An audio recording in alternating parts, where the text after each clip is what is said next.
We've been in this series just for a few weeks, This Over That, it's called. And really it's about choices in life. I like what you said, Ying. He's talking about how this isn't Christian karaoke. This isn't karaoke that we do on Sunday mornings. But it's actually an expression of worship to him, but it's also a confession over our own lives. And the last song that we sang, it actually says, "Make me whatever you want me to be." Those are some big words. I mean, they really are. There's some big words. Are we really willing to let him make us whatever it is that he wants us to be? And This Over That is like that. It's like he gives us choices. As a matter of fact, they say that if you believe the internet, it says we make somewhere around 30,000 to 35,000 choices in a day. If you're married like me, I make about 16 and she makes the rest of them. That was a joke, yeah. But I did the math on that. So that means I've made, roughly 7 million choices in my life, decisions in my life. And some of them are big and some of them are small, and some matter and some don't. Pastor Angela last week actually talked about Jesus over everything. And so we want to keep that at the center of what it is that we're doing when we're making choices, because there are some choices that are preferences. Let me give you some of my preferences. Agree with me or not? Summer over winter? Yeah? Okay, yeah. I'm a true West Coast snob. 1 week of winter is all I need. I'm done. The rest of Canada, go at it. You can have your 4 months or 6 months. 1 week is enough for me. Dogs over cats. Oh, yeah. Okay, I know this is controversial. Pepsi over Coke. Oh, come on. All right. Now this is a personal preference. Dessert over dinner.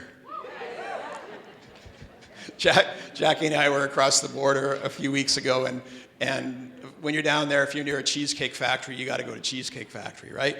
And so they have a menu which is ridiculous, but then they have this one called the Skinnylicious menu, which is lower in calories and that sort of thing. So I find the thing with the least amount of calories, and then I eat a cheesecake that's about 2,500 calories afterwards, because dessert over dinner. iPhone over Android. Oh, some grumbling out there. Beach over sightseeing. Beach in a book. It's good for me. Now this one has been debated in churches across North America, although it is a U.S. thing. In-N-Out Burger over Chick-fil-A. In-N-Out all day long. Sorry, Brandon. You need to get saved, bro. But there's a difference between preferences and biblical absolutes. See, biblical absolutes need to be at the base, at the foundation of all of our decision making, all of our choices. And we're going to talk today specifically on the subject of honor over familiarity. So a lot of people would say, well, isn't the opposite of honor dishonor? Well, yeah, it is. And it's even interesting that I didn't actually choose this, but I wholeheartedly agree that it is honor over familiarity. Because there's a saying that I picked up a number of years ago. I don't know where it came from, but it's this. It's what becomes familiar becomes invisible. What becomes familiar becomes invisible. And really what that is a dishonoring. And in our culture today, it almost seems like we elevate those that dishonor over those that honor. There is still some areas. Our youngest son has been about 7 years in the reserves with the 15th Field Artillery Regiment, And I was asking him, he's not here this morning, him and his family are in Calgary, freezing, on the other side of the Rockies. But I asked him, I said, so what does honor in the military look like? And he told me about a few traditions that they actually have. One of the things is that when they go to eat dinner, the lower ranks go first. The enlisted go first. Or the officers actually go last. And I thought that is really a reflection of what the Bible actually talks us about, preferring others over ourselves and honoring others over ourselves. He also said, and this was cool, he said at Christmas time, just this last Christmas, he said they do this at special dinners.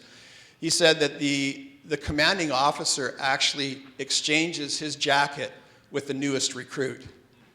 And so the newest recruit actually gets the rank of the highest officer, and the highest officer actually takes the rank of the lowest recruit. And for the dinner anyways. But it's interesting to me how, we have this perspective of who should be honored and why they should be honored, but we're going to look in this a little bit today and find out what does it really look like to honor according to the Bible, and what does it mean to actually be familiar with something or someone. In Mark chapter 6, verses 1 through 6, it says this: Afterward, Jesus left Capernaum and returned with his disciples to Nazareth, his hometown. On the Sabbath, he went to teach in the synagogue. Everyone who heard his teaching was overwhelmed with astonishment. So they're impressed. They said among themselves, "What incredible wisdom has been given to him? Where did he receive such profound insights, and what mighty miracles flow through his hands?" Now watch how it changes here. It says, "Isn't this Mary's son, the carpenter, the brother of Jacob, Joseph, Judah, and Simon? And don't his sisters all live here in Nazareth?" So they're becoming familiar. It says, "And they took offense at him. Jesus said to them, 'A prophet is treated with honor everywhere except in his own hometown, among his relatives and his own house.' He was unable to do any great miracle in Nazareth, except to heal a few sick people by laying his hands upon them. He was amazed at the depth of their unbelief." It's interesting to me that in one breath they were saying what he was doing was miraculous. But when they brought him down to their level and became familiar with him, saying, "Oh, that's just a carpenter, that's just the son of Joseph and Mary," that all of a sudden now he couldn't do anything for them. Because attached to honor is what's returned on the other side. Do you know that if they had honored him, that they would have received more from him? And I found that this to be true in our lives, that when we become familiar with something, we stop receiving from that. The more I value something, the more I receive from that. Say, for instance, your job. The more you value your job, the more you'll receive from that. Or the more that you value a teacher, the more that you'll receive from them. The more that you value your spouse or your friends or your church or leadership in general, the more you'll receive in life. Honor actually, by the biblical definition, both in the New Testament and Old Testament, is this. It means the value or weight assigned to something or someone. So in other words, to dishonor would be to devalue or to take something lightly, to no longer see its true worth and true value. See, honoring is about seeing God and seeing people for their true value. And when we become familiar with them, then we don't put value on them. So let's look at some of the areas where God actually talks to us in the Bible, where there's actual things that we could add to our life. Now, when we talk about this over that, we're not actually talking about if I do this, then God will love me more. Because we're going to establish in a bit that God loves you no matter what. He does. And we're not talking about this over that in terms of performance, that if I do this, then I'm a better Christian. This over that really is about allowing him and making decisions based on his word so that we can be what he's designed us to be. These little children that were up here were actually, and each one of you were actually created and designed with purpose. There has been purpose placed on the inside of you by God. The blueprint is actually in his word to discover what's on the inside of you. And so really, this over that is not about becoming something so that I can be better. This over that is really about becoming what God has actually designed me to be and designed you to be. And so the first thing I want to note here and want you to know first of all is that God honors you. I think that's what's most important in all of this besides honoring God. But we got to start with the knowledge that God actually honors you. See, God can see every person in their complete depravity and in perfect dignity at the same time. He doesn't see me just as I am. He sees me actually as I could be. He can see all your mistakes and still sees the potential in you. God actually honors you. He says this in Romans 5, verse 7 to 8. He says, "Now, who of us would dare to die for the sake of a wicked person? We can all understand if someone is willing to die for a truly noble person, but Christ proved God's passionate love for us by dying in our place while we were still lost and ungodly." God actually honored us before we even acknowledged him. He honored us, and we're going to talk about this later in terms of honoring God. He gave his all. He gave his best for us, even when we didn't even recognize it. And so that goes back to the point that we don't earn something from God. We don't perform for God. We receive from God what he's given to us. Secondly, we need to honor one another. Honor begins by God's claim on people and not how you've been treated by them or how valuable you feel they are. Romans 2:10 says, "Be devoted to tenderly loving your fellow believers as members of one family. Try to outdo yourselves in respect and honor of one another." You know, we quite often we have these graphs of what we think is more important and more honorable. Whether it's something that somebody does or whether it's the way that somebody's acted towards us. But God is actually telling us otherwise. It says in Philippians 2:3, "Be free from pride-filled opinions, for they will only harm your cherished unity. Don't allow self-promotion to hide in your hearts, but in authentic humility, put others first and view others as more important than yourselves." So you see, when we honor somebody, we're not honoring them for their giftings. We're honoring them for what God has placed and designed and created in them. That's what we need to see first, that other person is actually the creation of God. Now, they might not have the behavior of one that's created by Christ and created in his image. However, we need to honor that individual. And we need to know that they need to be loved. I went through this, it seems like a lifetime ago, but back in I think it was in my late 20s, I drove city bus.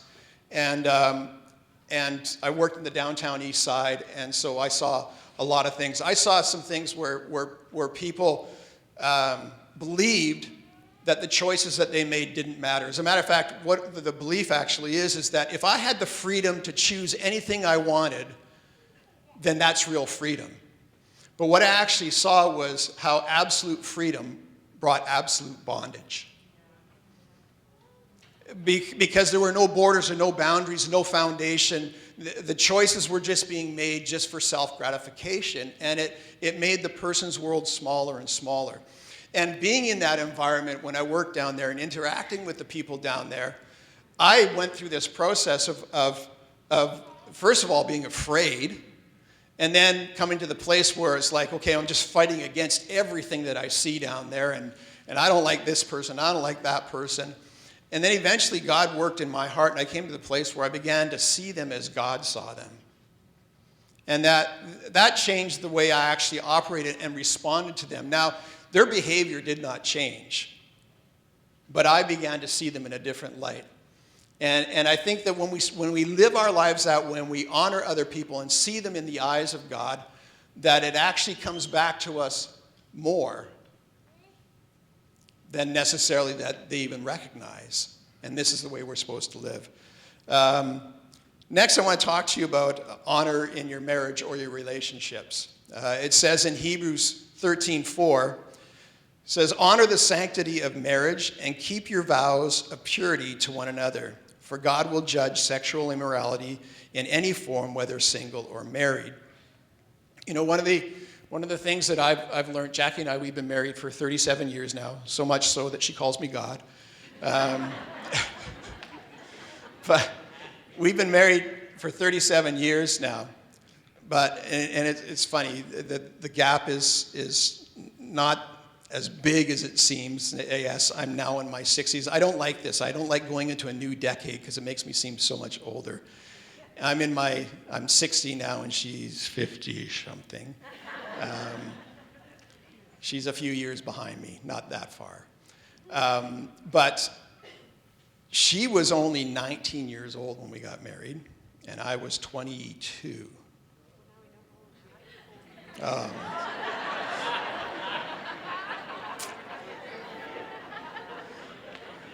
Okay, there you go. But here's the thing.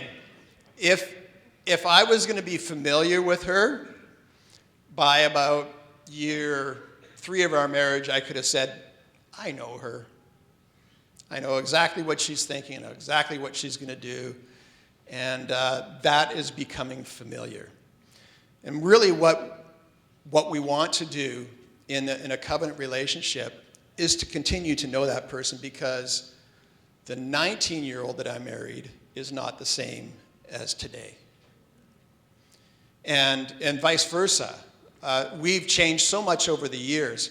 But what happens so often in a marriage relationship is we become familiar with that other person and we stop knowing who that person is. Like, the whole purpose of dating, and if you've ever heard Pastor John and Helen talk about this, is really it's about knowing the other person's heart. It's about listening to that other person. Conversation is as much hearing as it is listening, and hearing that other person's heart. And so I need to continue to know, because her dreams and desires are different than they were all those years ago. And so I continue to lean into her in this relationship and continue to honor her and find out who she is on a day-to-day basis. And that's really what God is asking of us in this marriage relationship. And so I know that that's a trap that's so easy to fall into. I do want to meddle a little bit, if that's all right. I'm just going to, come right out. I mean, it says it right there in Hebrews 13:4. It says that God will judge sexual immorality in any form, whether single or married. And it stirred something in my mind. I think we're okay with talking about this in church because, again, it's a this over that thing. Quite often we think that if I choose this, my life's going to be so much better. But in fact, what God is actually asking us is to choose this. So if I do that and I'm letting that go, am I really missing out? Well, let me read you something where this is concerned. Ann Voskamp wrote this a number of years ago. I remember hearing it, and so I looked it up again and found this. Ann actually is a Canadian author, and she'll be coming to our Sisterhood conference in June. And she wrote this. I've never forgotten it. She said this. She said, your skin is the outer layer of your soul. So your skin is the outer layer of our mind, our will, and emotions. Your skin and your soul are one in ways that magazines and Hollywood won't ever tell you. Your skin and your soul are profoundly connected, and this is a profoundly beautiful thing. There is no shame in this. This is the glory of God, who made your body art to reflect your soul. But contrary to what glossy magazines and photo shoots of naked poses may be touting, there's nothing casual about giving away your soul. The thing is, your naked body deserves the honor of being shared only with someone who is covenanted to never stop loving your naked soul. And what that really is saying is that if I'm going to give my body away to somebody, they got to accept me for all of who I am. My mind, my will, and emotions. And it's not based on my performance or who I am or what have you, but really that covenant bond is actually there to accept that other person holy. And that it really is a weighty thing, but it is something that God has asked us to be honorable in our lives. The next thing I want to talk to you about is honoring leadership. Now, this might seem a little self-serving because, I'm church leadership and I'm going to talk about church leadership, but I don't want to talk just about church leadership, although I think that's important. I want to talk about our government and our workplace and our parents are all aspects that God is talking to us about honoring leadership. Leadership within the church, God actually is not a democratic God. God is actually about theocracy and not democracy. God is about ordaining individuals. So when we had children, our children didn't vote if they wanted me for their parents. Jackie and I were their parents. It wasn't a vote. It was like God ordained, you are the parents of this child. And the child, maybe when he was older, wanted to vote me out, but that's God's design when it comes to leadership, is he appoints leadership. And so when you're in a place where leadership is appointed over you, I think that there is honor that actually needs to take place. Now, having said that, leadership, Simon Sinek says this, that leadership is not a license to do less. Leadership is a responsibility to do more. And so in other words, whether it's a parent or whether it's a boss or whether it's a church leader, that the responsibility is actually to meet. I think one of the best lines I ever heard from someone in terms of managing people is this, that managing people is really about helping people to become their best. And I think that's for every aspect of life.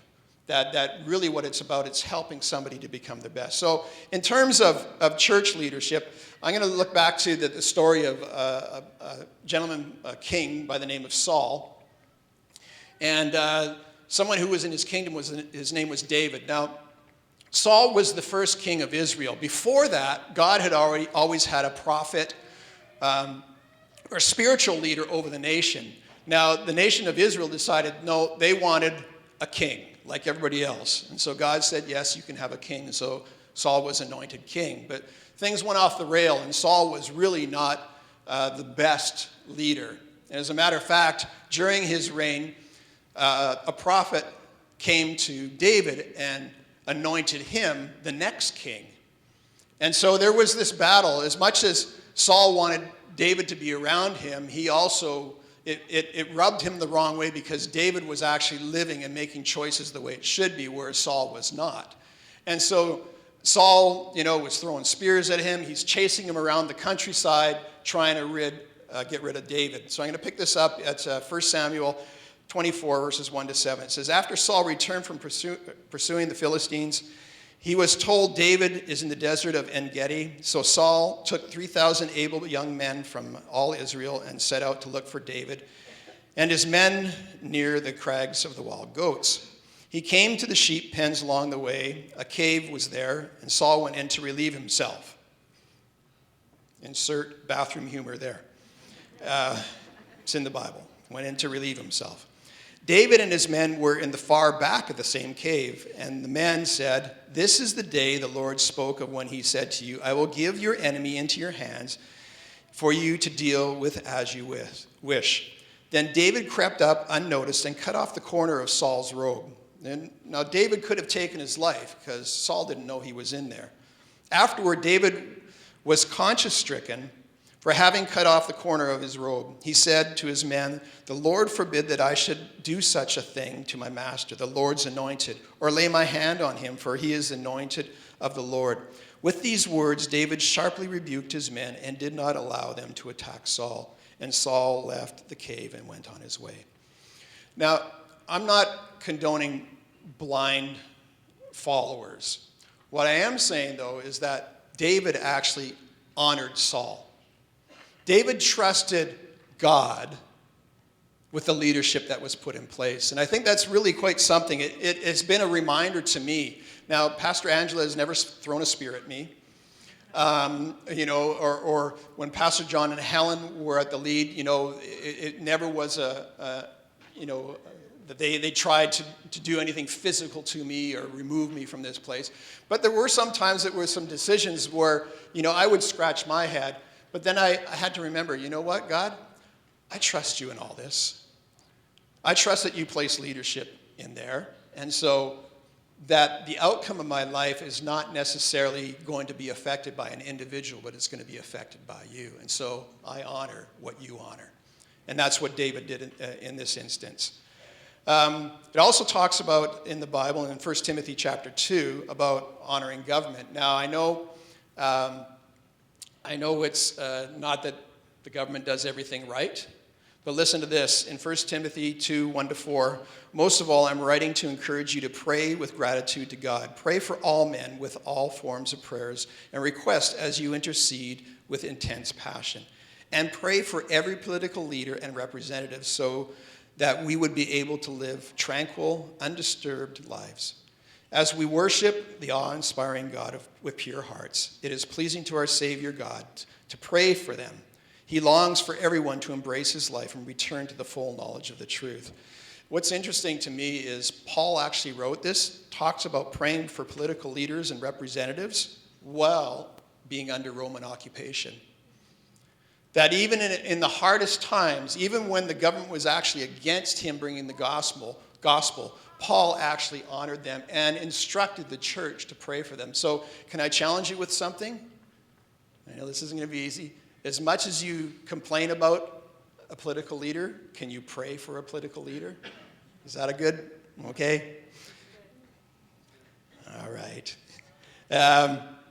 Let's move on where work is concerned. In 1 Timothy 6, verse 1, it says, instruct every employee to respect and honor their employers, for this attitude presents to them a clear testimony of God's truth and renown. Do you know that the way you work actually reflects God? Tell them to never provide them a reason to discredit God's name because of their actions. And then last but not least is parents. In Ephesians 6, verses 1-3, it says, children, if you want to be wise, listen to your parents and do what they tell you, and the Lord will help you. For the commandment, honor your father and mother, was the first of the 10 commandments with a promise attached. You will prosper and live a long, full life if you honor your parents. And as I was reading this to Jackie, she gave me this response. She said, see your parents the way God sees them, and he'll show you how to honor them. I'm not going to tell you what to do to honor them, except that don't become familiar with them, and ask God how it is that you're to honor your parents. And then last but not least, again, I think we come full circle because God showed honor to us, and I think it's only right that we show honor to God. Becoming familiar with God causes us to see him as ordinary, when in fact, we can never come to the end of knowing who he is. So I want to challenge you in this, if you're a believer, that you know God, but you don't know God. That God is infinite in who he is. And so don't confine him to a box and say, this is what he's going to do, or this is all he can do, or this. He is infinite in who he is. And so don't become familiar with God. Allow him to expand your perspective of who he is in your life. And just one way that you can honor him, it says it this way in Proverbs 3 and verse 9. It says, honor God with everything you own. Give him the first and the best. You own your time. You own your giftings. And you own your resources. And the way that we can show honor to God, the one who showed honor to us, the one who gave his son selflessly, when we didn't even know him or acknowledge him, what he's asking to do is just give me your first and give me your best. It's that simple. And it shows honor to him. And when we do that on a continual basis, when we're purposeful about our time and our talent and our treasure, we will continue to know who he is, and we won't become familiar with who he is. And he'll begin to lay out this blueprint, this life that he actually has designed for you. That he'll continue to show you what next step you are to take. Because I don't know what the outcome of my life's going to look like, the same as you don't. But he can lead you and guide you and direct you in every step of the way as you acknowledge him and make him Lord of your life. Like I said at the start, this over that is really about our choices. God has given us his word to show us how to have the best life. He honors you. Choose to honor others and honor him.